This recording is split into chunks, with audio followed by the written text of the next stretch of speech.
mbere yuko uja mu bintu vyose tangura umenye abansi b'ubwonko n'abahe. Abansi b'ubwonko bwa mbere ni ibyayuramutwe, itabi, urumogi, inzoga z'umurengera, ivyo biyayuramutwe vyose nivyo bwa mbere nibo bansi b'ubwonko. Kugira rero wikingira ubwonko ugatangura kwikingira abansi babwo, abo bansi rero iyo umaze kubikingira n'ibisigaye vy'ibindi vyose biragenda neza. Ica mwibaza nk'umuntu wikingiye ibiyayuramutwe vyose vy'ubwoko bwose, yaba inzoga, yaba itabi, yaba urumogi ndetse n'ibindi ibintu vyose vy'ibiyayuramutwe vyose ukavyikingira, nibo mwasi bwa mbere w'ubwonko. Ikimenyetso ca kabiri kikwereka yuko ushobora kuba ufise ubwonko bugwaye ni ukwibagira cane, ukibagira nk'ibintu utokwibagiye. Iyumvire nawe nk'umuntu ashobora kwibagira aho yasize ivyo aza gufungura. Iyumvire umuntu ashobora kwibagira umwana wiwe nubwo haheze imisi ibiri atamubona.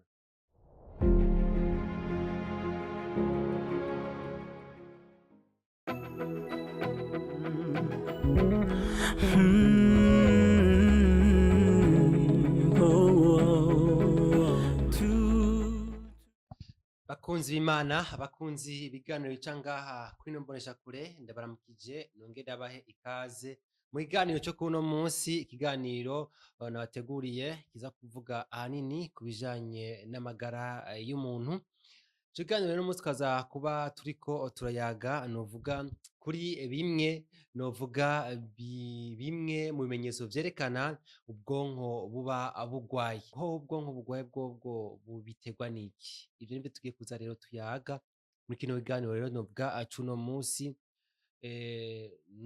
Nuko kandi rero uravye abantu benshi batari bake, abantu benshi barafise ingwara canke bagendana ingwara zo mu bwonko batabizi. Muri kino kiganiro rero uza kugenda umenyera bitari bike, ntuzogenda utadufollowinze utarabikora, ntugende utagize subscribe utarabikora, ntugende utagize j'aime na partage, kugira ngo wewe wipfuza kumenya ingwara canke abantu tugendana zo mu bwonko zitari nke tuba dufise, ugende ubimenye n'ukuntu ugenda uzikingira ndetse n'ivyo ushobora gufungura kugira ngo wikingire izo ngwara zigenda ingwara novuga zifata ubwonko canke abantu bagendana mu bwonko batabizi. Ushobora kuba nawe ufise kimwe mu bino bimenyetso tugiye kuba tubabwira, ariko ntuhave ugira ngo ni wowe wenyene, ni benshi usanga babifise. Kugira ngo bamenye neza umenye ko nawe uzoba ufise ikibazo c'uko ufise ikibazo c'ubwonko bwawe bushobora kuba bugwaye. Niwumvamwo kimwe canke bibiri muvyo tugiye kuba tukuyagira uno munsi. Nuko hariho rero ibimenyetso bitari bike biranga novuga ubwonko bugwaye, aho ubwa mbere twovuga ikimenyetso kimwe ca mbere kandi abatari bake usanga bakunze kuba bafise, akaba ari ukubura itiro. Umaze kubona yuko ubuze itiro, uri umuntu yarasanzwe akirifise canke kandi akiri muto, umenye yuko ico ari ikimenyetso ca mbere gishobora gutuma neza kikwereka yuko ufise novuga ubugwayi bw'ubwonko, ufise ubwonko bwawe bugwaye.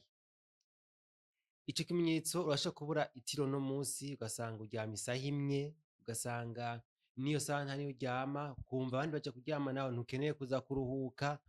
Ivyo rero ni kimwe mu bintu vyinshi tutoshobora kuvugira rimwe ngaho no munsi, ariko tuza kuvugamwo bike biranga neza umuntu afise ubwonko, nukuri ubwonko bugwaye. Ubwa mbere twamaze kubabwira yuko ari kubura itiro. Urashobora kugenda kuryama ukabura itiro ukaguma uri ngaho, ubwonko bwawe bukaguma buriko burakora. Musanzwe muzi ko umuntu agiye kuryama ubwonko bwiwe buba buriko burakora buri kanya kose, aguma ariko arakoresha ubwonko bwiwe, cerveau yiwe canke ubwonko bwiwe ntiburuhuke. Muri ico gihe niyo ugiye kuryama ugomba kuruhira ubwonko bwawe ntibikunde, ukabura itiro, ukabura gusinzira, ukabura nyene ivyo abandi baronka babironkera ubuntu, ugasanga nawe wewe nturiko bironkera ubuntu. Itiro nazi ko ata muntu arigura, ugasanga nawe uriko uraribura. Mu yandi majambo rero muri ico gihe umenye yuko ari ikimenyetso kimwe kikwereka yuko ufise ubwonko bwawe buba butameze neza, buba bugwaye. Ico ni ica mbere. Ica kabiri ni uko umuntu ashobora kuza kwibagira ibintu, novuga kwibagira cane, kwibagira ku bintu bikabije, kwibagira novuga bimeze, kwibagira birenze urugero, nivyo ngomba kuvuga. Intuze ya kabiri, ikimenyetso ca kabiri kikwereka yuko ushobora kuba ufise ubwonko bugwaye, ni ukwibagira cane, ukibagira nk'ibintu utokwibagiye. Iyumvire nawe nk'umuntu ashobora kwibagira aho yasize ivyo aza gufungura. Iyumvire umuntu ashobora kwibagira umwana wiwe nubwo hoba haheze imisi ibiri atamubona. Ibaze nawe umuntu ashobora kuba aja kwibagira, akibagira yari afise ikibazo c'akazi, uwo munsi ugasanga yavyibagiye. Bisigura ko uwo muntu aribagira cane. Ukwibagira rero bishobora kuba bitumwa n'ubwonko bwiwe bushobora kuba bugwaye. Kigira nk'akandi karorero kerekana ubwonko bwawe bugwaye, ni nk'umuntu uvuga ari kw'ishuri w'umunyeshure, akiri umwana canke akiri muto canke akuze, ugasanga yavuze ati ndibagiye akantu, umva navyize mugabo hari akantu nibagiye, noronka akajambo gatangura noca ndavyibuka. Ugasanga atanguye akajambo aciye avyibuka. Donc nko kwibagira ako kantu uko nyene, ako kantu gatonya kari kugufasha kugira ngo uce umenya ibikurikira urakibagiye. Nivyo nagomba kuvuga, umenye ko ngaho hantu uzoba nawe uriko uraraba neza, utegerezwa kuzogenda bukebuke kuko ushobora kuba ufise ikibazo c'uko ubwonko bwawe bushobora kuba bugwaye. Ubu rero ubugwayi bw'ubwonko buri ubwoko bwinshi, ariko uno musi turiko turavuga ibimenyetso vyerekana ubwonko bwawe ko ubwonko bwawe bugwaye. Rero ubwa kabiri niko twakubabwiye ati utegerezwa gusanga uza uribagira cane. Hariho abantu n'ukuri bibagira n'impuzu bambara, ugasanga arasohotse yibagiye kwambara impuzu yategerezwa kwambara, ko yavyibagiye. Yibagiye novuga amafaranga, agiye kugura ikintu mw'isoko mugabo yibagiye amafaranga. Urazi neza ko kw'isoko ugenda utwaye amafaranga uja kugura ibintu, uca ugira ata mafaranga ufise. Muri ico gihe urabona neza neza ko ari ikintu wibagiye wategerezwa kuba wibutse. Bisigura ko rero iyo umaze kubona ufise ico kibazo co kwibagira amafaranga canke kwibagira ibintu bitari bike, nuko uza kuba ufise ubwonko bwawe buba bugwaye. Ikindi kimenyetso kigira gatatu kigaragaza yuko ufise ubwonko bugwaye, we wa muntu we uriko urankurikira, nuko bwa gatatu nuko utegerezwa gusanga ni ukuguma utwenga ubusa no gutwenga ibidatwengeje. Muri ico gihe umenye yuko ivyo bitanguye kuza birakubako, umenye ko uzoba ufise ikibazo c'uko ubwonko bwawe bugwaye. Akarorero ka hafi, niwamara ukwezi kwose, imisi 30, ata kintu na kimwe novuga kikubabaje, ata n'umusi n'umwe ugira ubabara, imisi 30 uguma utwenga gusa, ata kintu na kimwe kikumva kikubabaje, aho hantu uzoca ubanza uhagarike uti burya je ndakomeye kweri? Burya ho je ndakomeye none? Muri ico gihe urumva ubwa gatatu nkuko twabibabwiye ni ugutwenga ubusa canke ukarizwa n'ubusa. Hariho abantu usanga batwenga ubusa koko, ugasanga uno musi arabonye umuntu gusa, si nuko atemvyeho vyonashika bigasabira gutwengeje, aramubonye aciye atwenga. Si uko gusa amukunda gusa, oya, aramubonye conyene aciye yumva yotwenga. Kandi agatwenga rero intwengo n'ukuri novuga imwe iri exagere, ko aratwenga gose umwanya muremure, yatwenze vya bintu abandi batariko baratwenga. None iyumvire uriko uratera inkuru nkawe, ugasanga uriko uratera inkuru umuntu uciye utwenga. Niwe wayiteye, wari usanzwe uyizi, mugabo uciye uyitwenga ubwa mbere gusumba n'aba bandi bariko barayumva ubwa mbere. Aho naho nyene uzoca uraba neza, ushobora kuba uri muri ba bantu bafise ikibazo c'ubwonko bw'izene bugwaye, canke ugasanga urizwa n'ubusa. Ego kubura umuntu birababaje. Hariho abafite ibigumbagumba bidashobora kurira. Ico ni ikintu cumvikana. Mugabo nk'umuntu none abona eh, aratsitaye akantu gatonya agaca arira kandi atababaye gose.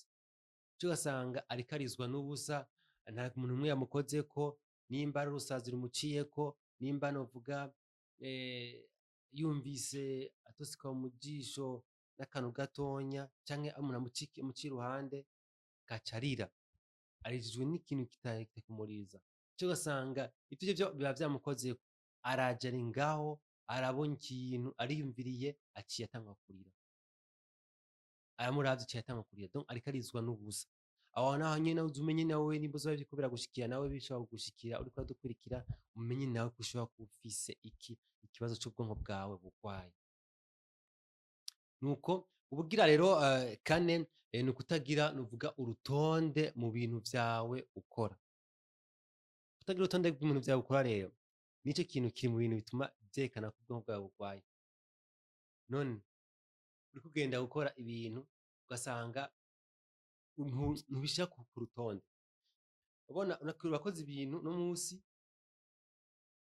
uri ngaha, ejo ushaka kuja ngaha. Canke uno musi nyene ugashaka kugera ahantu habiri icarimwe. Urashaka kwiyumvira ati jewe ngira nje gusenga nongere nje no kw'isoko. Ntibikunda mu mwanya umwe. Fata igikorwa kimwe ugikore mu mwanya waco, ahandi ugende uwundi mwanya. Nico gituma rero mvuga ati umuntu adakora ibintu bitari ku rutonde, udapanga umwanya wawe w'ibikorwa vyawe ngo uje ku rutonde, birashobora kukwereka neza yuko wewe ufise ico kibazo c'ubugwayi, ubwo bwonko bwawe bugwaye. Bisigura ko no mu musiguzi igice c'icenda barabivuga yuko abantu twese tudakomeye, tudafise ubwonko twese bukomeye.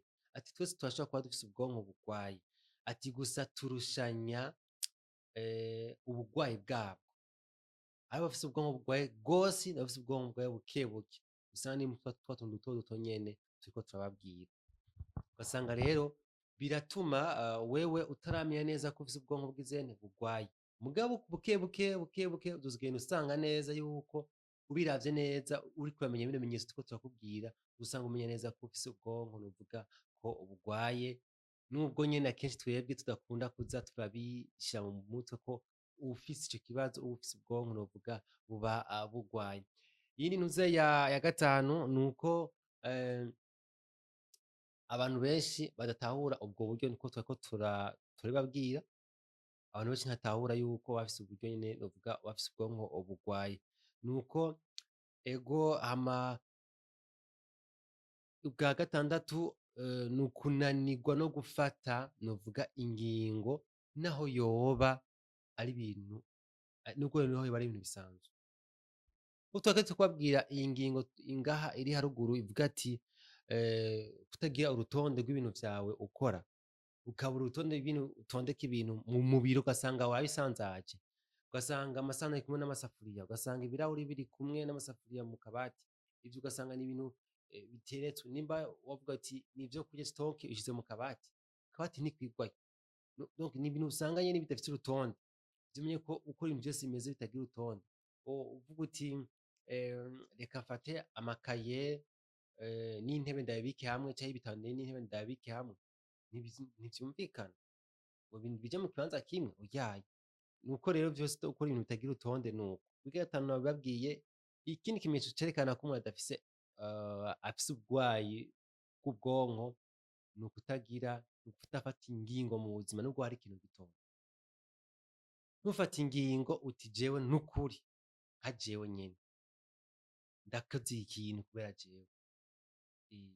Kudafata ingingo nayo nyene ni ibintu biba bigoye cane, bigaragaza neza yuko umuntu ashobora kuba afise ubugwayi novuga canke ukubabara ubugwayi bw'ubwonko. Nk'ubu adashobora kuba avuga ati je sinshobora gufata ingingo y'umugambi kanaka. Iyumvire nk'umuntu aba agiye mw'isoko agiye kugura impuzu akabanza kubaza uwundi muntu mbega gabasha iyi mpuzu ubona inkwiye? Ubu nubona ni nziza, ngo aka rouge ni keza, ngo aka kavere ni keza canke aka noir ni keza. Ugasanga arinda kubaza uwundi muntu. Muri we nyene ntashobora gufata ingingo, ntibikunda. Iyo uri umukobwa uzosanga ingo ziwe zimufatira mu mfasha wiwe w'umugabo. canke ari umugabo uzosanga ingingo ziwe zifata umudamu mu rugo. Kubera iki? Muri we arazi neza ko adashobora gufata ingingo n'imwe yo kwiga. We bati tuje kwigira ngaha, tubona two kwigira hehe? Aguma ariko arabaza ati twigire hehe? Ishuri nziza ni iyihe? Aguma ubaza kubera ntuzi gufata ingingo muri wewe. Ubona noja kwiga kw'ino shuri? Ubona nogenda ngaha? Mbega nogenda mu modoka iyihe? Gufata ingingo muri we bikamugora cane. Nivyo nubwo aba ari ubuntu buto buto, umuntu akavuga ati none nk'ingingo yo gufata kwambara impuzu woba ufise, ukumva ati mbega mbanze kubaza naka, mbega nza kwambara impuzu iyihe uno munsi? Nze kwambara impuzu iyihe? Nko kubaza umuntu impuzu uza kwambara kandi atari we azijejwe, siwe akumesa, siwe agutegurira impuzu zawe wambara, n'ingingo vraiment uba ukwiye kuba nyene wokwifatiye wenyene. Mugabo iyo umaze kuba ubona ko ivyo bifise, nuko ufise ikibazo c'ubwonko bugwaye. Uba ufise ikibazo c'ubwonko, novuga ko buba bugwaye. Ego ku rundi ruhande, ikindi naco kigaragaza yuko umuntu afise ubwonko bugwaye ni kugira ishavu ryinshi kandi ishavu rirenze.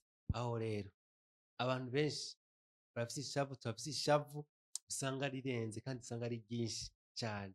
Rero niba ufise ishavu rirenze ugasanga ibintu vyose wokora wobitabura, imodoka woyimena, ibitabo wobitabura, itelefone wari ufise ubonye nko message itameze neza woca uyita hasi ukayimena. Menya ibintu vyose bishobora kugushikira kubera ishavu rirenze, ishavu ryinshi. Ivyo bintu vyose ni ibintu novuga ukwiye umuntu guheba, kuko ivyo navyo ni ibintu vyerekana kandi yuko ufise ubugwayi bw'ubwonko. Nuko n'umunsi turiko turaganira kubijanye n'ibimenyetso biranga ubugwayi bw'umuntu afise ubugwayi bw'ubwonko. Ivyo turiko turababwira duti kugira ishavu rirenze, usanga ufise ishavu rirenze cane, rirenze gose, usanga biba bigoye kugira ngo umuntu mubisanzwe kugira akumetreze neza, ube concentre n'ibintu vyawe uriko urakora. Kubera ko ufise rya shavu usanga vyose wobimena, wobitaho ukabishira hirya, ariko siko vyategerezwa kugenda. Ivyo umaze kubona ko ubifise, mu vy'ukuri sinzi uko nokwita, umenye ko ufise ubugwayi bw'iki? Bwo mu bwonko muri make. Ego. Ikindi naco ni ukutagira isoni. Ibaze kutagira isoni, umuntu agenda ata soni afise. Ivyo bazi ko bishika iyo umuntu afise ubwenge, donc ubukebwenge, ariko agenda mw'ibarabara, ego, niyo yambaye impuzu ntabimenya, niyo azikuye nta n'ivyo amenya, kuko muri we sivyo biri muri we. Muri we si ukuvuga ngo aragira isoni z'abantu bamuraba, ivyo imyanya y'ibanga yiwe ntashobora kuyinyegeza. Kubera iki? Muri we sivyo birimwo. Kubera iki? Arafise ubugwayi bwo mu bwonko. Iyo wabona umuntu ariko akabikora kwibaza ati none ibi abikora gute? Ni kubera iki? Menya, mutahure ko afise ubugwayi bwo mu bwonko, ahubwo mwegeze abaganga canke muhanure agirene amenye ibintu ateza gukora kugira ngo yikingire iyo ngwara y'ubugwayi bw'ubwonko. Abantu benshi izi ngwara zose turiko turavuga barabifise, ariko gusa nuko bitaba bigeze ku rugero rumwe. Ego, nk'ubu ari ukutagira, novuga kutagira isoni. Ni ukuri abantu benshi usanga hariho benshi bafise isoni, mugabo ugasanga n'abandi batagira isoni. Nk'ibintu bitoya cane, uvuga ngo woja mw'ibarabara utambaye impuzu, ni ikintu vraiment uri umuntu akomeye neza, adafise ikibazo co mu bwonko, atogenda mw'ibarabara yambaye ubusa. Oya, abantu boca bamutwenga. Ikindi gikurikira gituma cerekana neza ari ikimenyetso c'umuntu, novuga afise iki? Afise ubugwayi bwo mu bwonko, ni ukutavuga, ni ugukavya, arico nokwita kuremereza canke kurenza urugero mu kuvuga ibintu, nubwo biba ari ibintu bisanzwe. Imagine, iyumvire namwe umuntu ariko aravuga ati jewe inkoko yanje yapfuye, ugasanga yahangayitse, ugaca usanga yahangayitse, ukabisanga ni ukuri mu bisanzwe yagwaye ntavuga, wagira kumubaza uyu inkoko yanje yapfuye. Inkoko yonyene igatuma agifata ingero ndende akarenza urugero mu kuvuga ibintu nk'ubu ati inkoko yanje yapfuye, niyo nari mfise, niyo yari ingaburiye, niyo yomfasha kugira ngo amagi yayo ndayagurishe nkuremwo ibintu kanaka. Ukazumva nyene ni ibintu biba biri bizarre mu gihe warengeje urugero mu kuvuga ibintu.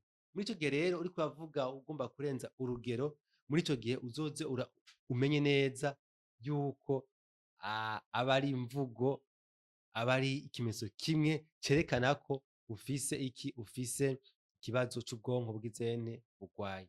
Ibindi bimenyetso bigaragaza yuko umuntu afise ubwonko bugwaye ni nko kubura concentration, ni ukuvuga kurambirwa mu bintu vyose uba uriko urakora, ukaguma nyene uriko urarambirwa, novuga umwanya wose ugiye gukora igikorwa ca mbere ugasanga uriko urarambirwa cane. Nuko ikindi novuga kijanye n'ico co kurambirwa ni igihe uza gusanga ukoze akazi, ugasanga uriko ukora akazi rero kawe uratanga ugakora, ugasanga wifuza nyene gusozera akazi ngo utahe muhira, wifuza nyene kuza novuga kuryama canke kuruhuka utarakora, ugasanga wize amasaha abiri canke isaha imwe uti ndarambiwe, ugasanga urarambiwe. Umva gukora ibintu utagira novuga concentration, ugaca ugomba kuruhuka hakiri kare kandi utararuha, ivyo nyene birerekana yuko ufise ikibazo c'ubwonko bugwaye. Rero ikibazo c'ubwonko rero bugwaye kandi ibindi bintu bishobora kuza birakwereka ko ufise ubwonko novuga ko bugwaye, hariho rero no kutamenya ugutandukanya icatsi n'ikibi. Novuga kutamenya gutandukanya iciza n'ikibi.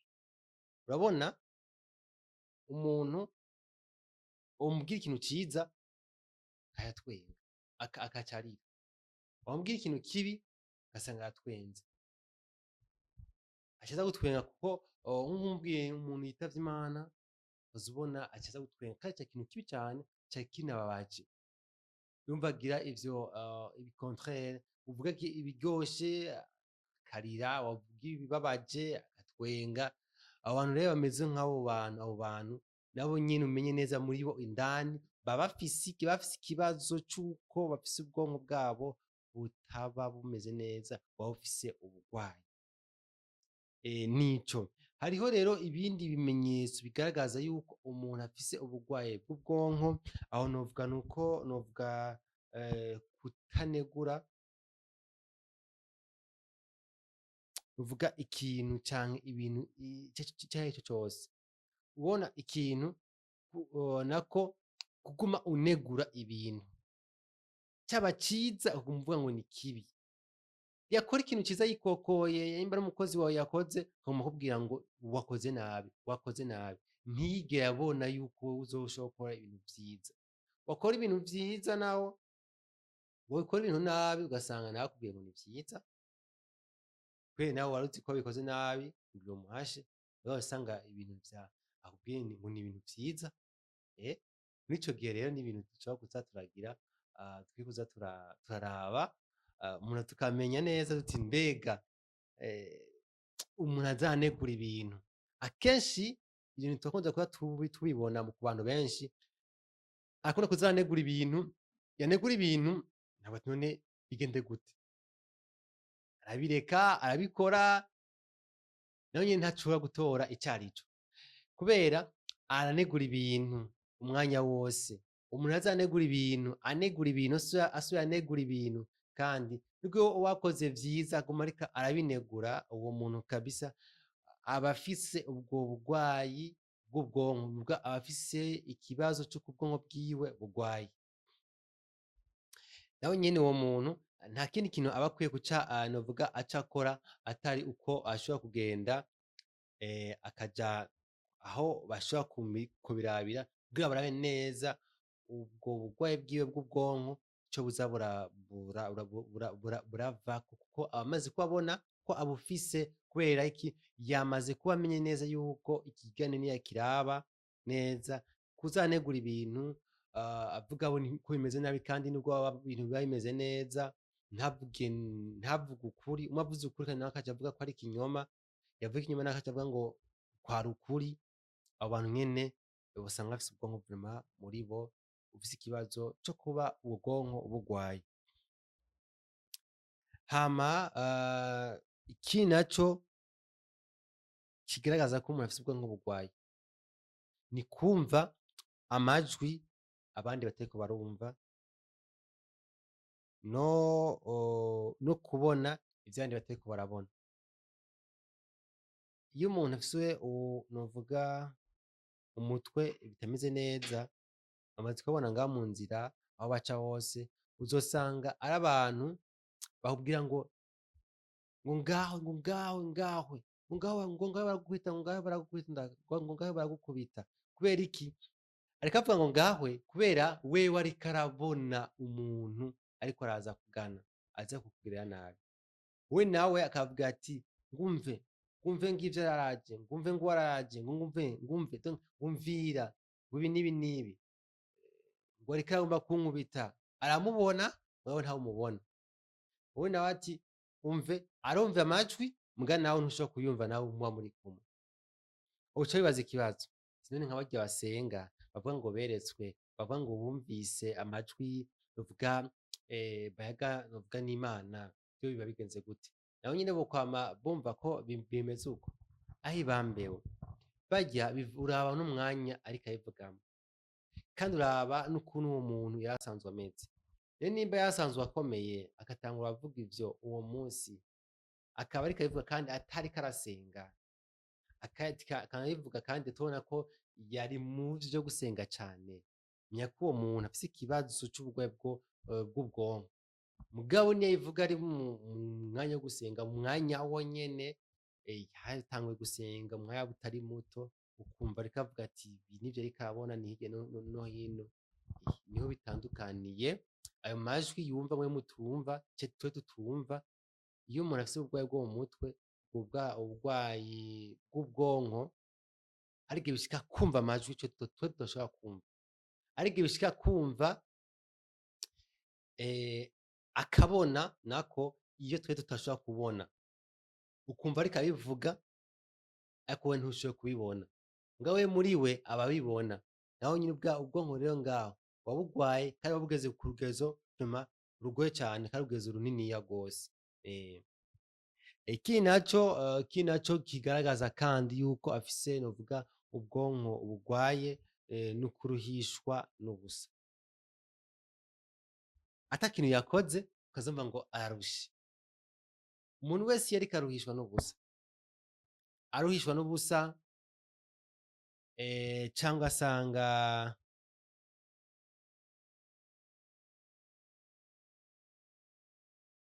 ugasanga ariko aragenda mu buzima bwa misi yose ariko aruhishwa n'ubusa.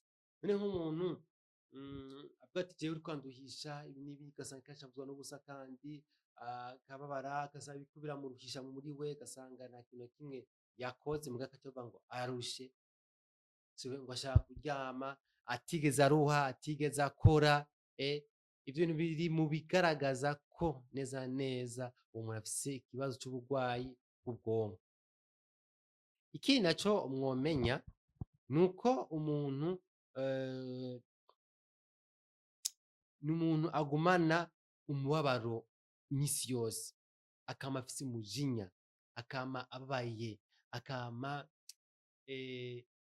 yumva abantu bose ko bamushisha, yumva abantu ko bameze nabi, yumva abantu bose ko batamuryohera, yumva abantu bose ko ari ingorane kuba bari kumwe n'abantu.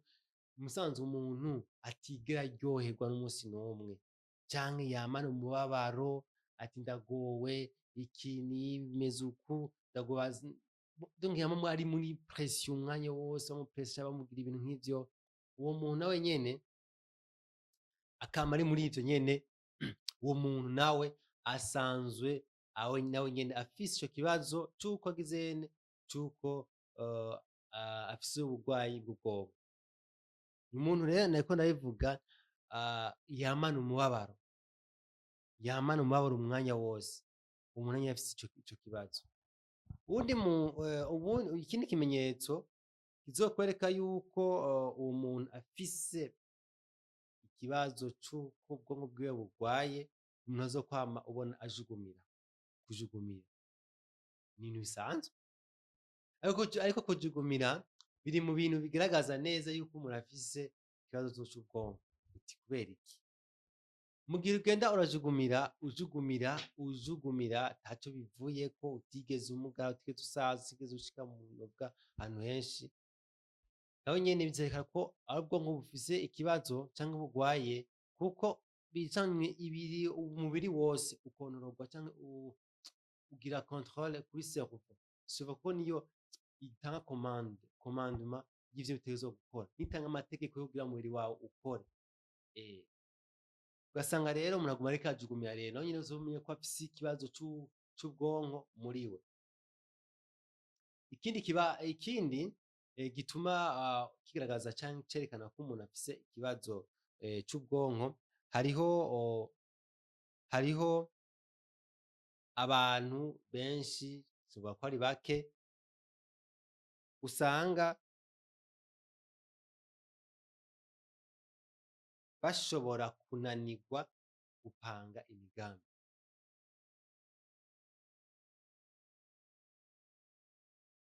Abo bantu rero usanga bananiwe gupanga imigambi ni benshi, ugasanga birirwa ku marigara, birirwa biyicariye, aho kwiyumvira ico wokora, fasha ndayikore gute, ndayikorere hehe, bigende gute. Urumva abantu ugasanga bari muri ivyo bintu vyo kuguma bari mu bintu bagomba kuguma ariko barafashwa. Kubera iki? Batazi gupanga imigambi. Umaze kuba uri muwo muce udashobora gupanga umugambi neza, menye yuko nawe uri muri ba bantu bafise ikibazo c'uko ubwonko bwiwe bugwaye, c'uko ufise ubwonko bugwaye.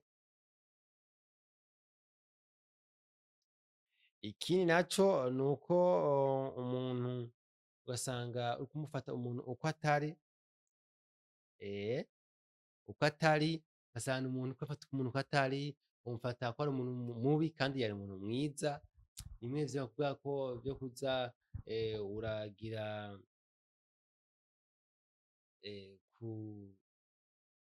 kutemera ikintu iyo umuntu ariko aravuga, canke gufata umuntu ko utari, ugasanga umutima wawe ntumwizera.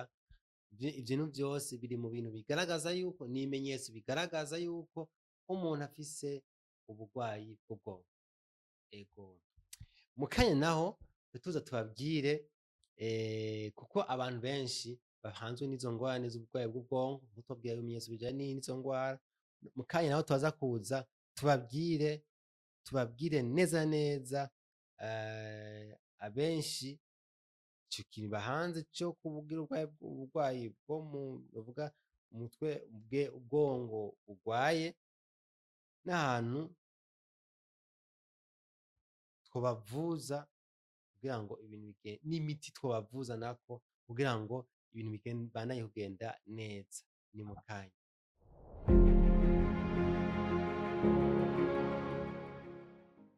Nkuko twadojeje kubibabwira, abantu benshi rero baragendana ingwara novuga y'ubugwayi bw'ubwonko bugwaye, ariko ntibabimenye. None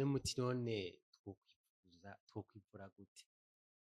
Kugira ngo ushobore kuba wivura novuga iyo ngwara, ni ukuza urafungura ibintu tugira tubabwire ati, kuko ubwa mbere yuko novuga ufata wivura, nuko d'abord umenye yuko ufise ikimenyetso kimwe canke bibiri muri birya twabaze kuba tubibabwira. Bishobora kuba ari vyinshi, ariko ushobora kuba ufisemwo kimwe canke bibiri. Ni vyiza nawe yuko woshobora kuba ufata nawe ukaja hamwe n'abandi kugira ngo ukore neza ico woshobora kugira ngo bigufashe. Rero mbere yuko uja mu bintu vyose, tangura umenye abansi b'ubwonko n'abahe. Abansi b'ubwonko bwa mbere ni ibiyayuramutwe, itabi, urumogi, inzoga z'umurengera, ivyo biyaburamutwe vyose nivyo bwa mbere nibo bansi b'ubwonko. Kugira rero wikingira ubwonko ugatangura kwikingira abansi babwo, abo bansi rero iyo umaze kubikingira ntibisigaye vy'ibindi vyose biragenda neza. Ica mwibaza nk'umuntu wikingiye ibiyaburamutwe vyose vy'ubwoko bwose, yaba inzoga, yaba itabi, yaba urumogi ndetse n'ibindi ibintu vyose vy'ibiyayuramutwe vyose ukavyikingira, nibo mwasi bwa mbere w'ubwonko. Ubwa kabiri, wirinde isukari mvaruganda. Isukari iva mu mahinguriro atandukanye, ariko wijukire gufungura novuga isukari iva mu biterwa ndimanwa canke isukari ndemanwa, kuko isukari mvaruganda nayo nyene iri mu bansi b'ubwonko. Ubugira gatatu ni ukudasinzira, kureka kudasinzira. Ruhurira ubwonko, ureka udasinzira ubwonko bwawe butuma buruha, ni umwansi wabwo. Ruhurira ubwonko rero mu gusinzira. Iyo udasinzira uba ugizeho umwansi, ubaye umwansi w'ubwonko mu yandi majambo. Ikindi novuga ari umwansi w'ubwonko ni ukutagira amahoro, kwama ufise umutima uhagaze, kwama uri mu ma-stress hirya no hino. Aho hantu ho nyene ubwonko buratuma bumererwa nabi. N'uwundi mwansi w'ubwonko. Abansi b'ubwonko ni abatari bake, nakubwiye ubwa mbere nuko utonwa ibyayuramutwe, itabi canke urumogi canke inzoga ziborera. Ikindi naco nuko utofungura isukari mvaruganda, ugafungura isukari iri mu bimera. Igikurikira ni ukudasinzira, ukareka kuza uragomba kurara ku majoro, ahubwo ugasinzira vy'ukuri ubwonko bwawe bukaruhuka. Ivyo navyo nyene biratuma ureka kuboneka uko uri umwasi w'ubwonko. Ikindi naco ni ukutagira amahoro. Abantu benshi usanga batagira amahoro, bama mu ma-stress, bama mu bintu bikaze. Kubera iki? Kubera nyene batagira amahoro muri bo.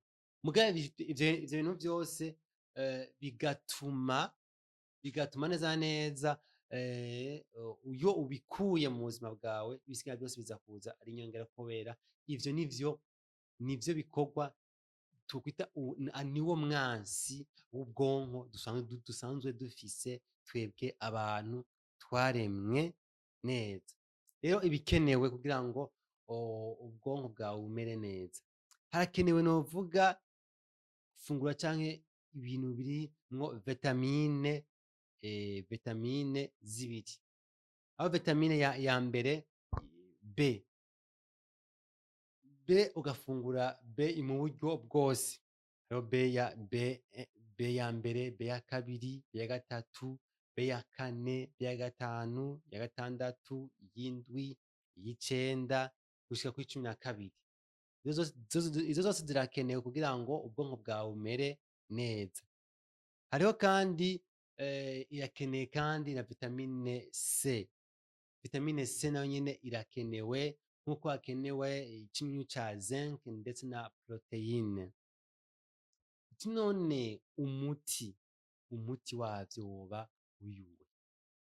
Umuti wavyo ni uko wofungura ibinyantete: ibigori, ibiharage, ubushaza, uburo, ingano, n'amasaka yose. Ibintu vyose vy'ibinyantete, ibiterwa vyose vy'ibinyantete vyose iyo bifunguye bikugirira akamaro mu kugira ngo wikingire ico nokwita ubugwayi bushobora kwaduka canke bushobora gukomera canke kuduga bw'ivyo bw'ubwonko bugwaye. Kutagira ubwonko bugwaye rero, ubwa mbere uko ufungura ivyo biterwa, ncavuga ivyo bifungurwa vy'ibinyantete. Hariho rero kandi gufungura pome. Pome ni nziza cane ku bantu. Hariho gufungura ivoka, donc gufungura ivyamwa nk'ivoka, imihwi, imboga. Ivyo ni ibintu vyiza. Imboga z'ubwoko bwose, izo arizo zose ziratuma vraiment bifasha kugira ngo ubwonko bwawe bugume bumeze neza. Ukanywa amazi mu gatondo ni meza, ku bwonko kugira ngo ubwonko bwawe ntibugware, eka ukagira novuga mu gatondo unyweye amazi ukanafungura nkuko nabivuze ibiterwa vy'ibinyantete, pome, kurya ivyamwa, imihwi, amavoka, ibifungurwa vy'imboga n'ibindi. Eka ivyo gufungura ni vyinshi cane dushobora kubivugira ngaha ko harimwo n'amakaroti arafasha nayo nyene, eka n'ibitari bike bigafasha kugira ngo amagara yawe abandanye agenda amera neza.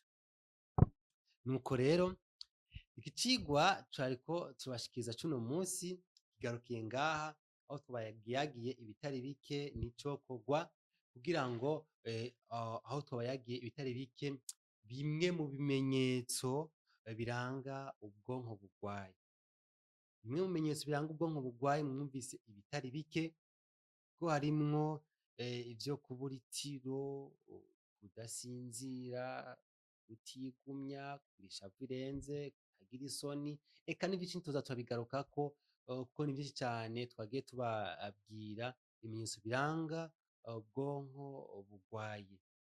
Rero nkaba rero ndabashimiye, ego ndababwira ko mubandanya mudukurikira cane kugira muze murabona n'ibindi biganiro bitari bike bijanye n'amagara y'abantu mu misi iza tuzoza tubibaha bitari bike kandi vyiza cane. Ndabatumira kandi kubandanya mugira subscribe aho utarabikora, ego kandi ubandanye mugira na partage, j'aime na partage, meme no muri commentaire ico mubonye tutavuze neza canke cokorwa kugira ngo ibintu bibandanye bigenda neza, mubishire muri commentaire duhurireyo twandika tuti ibintu vyagenze neza canke hari icokosorwa. Murakoze, yari Armel Nimpa nkaba ndabasezeye, umunsi mwiza, Imana ibahezagire.